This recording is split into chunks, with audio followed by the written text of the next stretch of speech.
Now, Facebook claims it's making significant advances in the fight against online extremism. Claudia Liza is here and has more on this. Yeah, this is a big problem for many of the social media websites, actually. But the tech giant says that 99% of all IS and Al-Qaeda related content is being removed from the platform before users flag it up, with 83% of such content removed in less than an hour. But as our Home Affairs correspondent Mark White reports, there's still more work to do.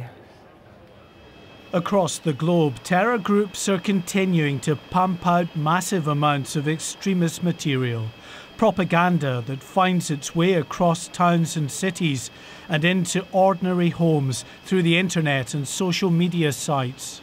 In the wake of fierce criticism, the tech giants are now, it seems, taking more concerted action.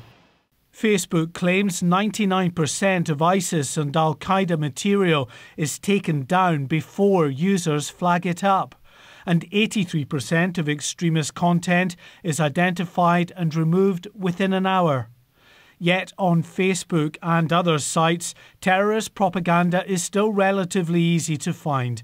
Our researchers were able to isolate these extremist links on Facebook after a relatively simple search.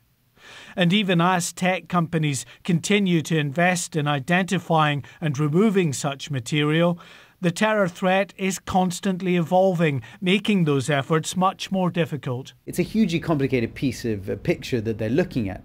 But I think the other aspect, which is very difficult for them, is to understand how the relationship between terrorist activity and the internet is evolving, and how it's moving in some ways from not just sort of passive viewing of material, but actually interaction with this material online.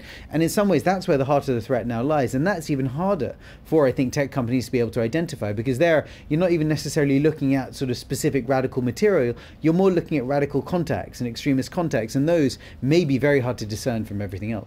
In the wake of the murder of Fusilier Lee Rigby, Facebook was criticised for failing to pass on details to authorities of threats one of the killers made against soldiers on his Facebook page. The social media giant has now revealed that over the past year, it's actively worked with law enforcement on real-time investigations, helping disrupt a number of attacks.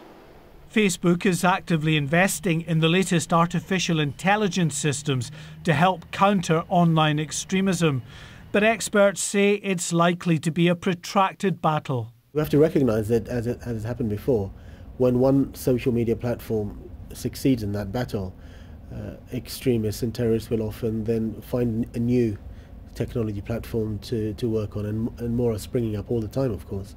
And so then the battle actually shifts to another battleground, if you like. I think we have to accept that reality. That will go on. In a year in which the UK has suffered 5 terrorist attacks, the government says it welcomes the progress being made by Facebook, but that all social media and online companies still have further to go to stop the terrorists using their platforms to radicalise and instigate attacks. Mark White, Sky News.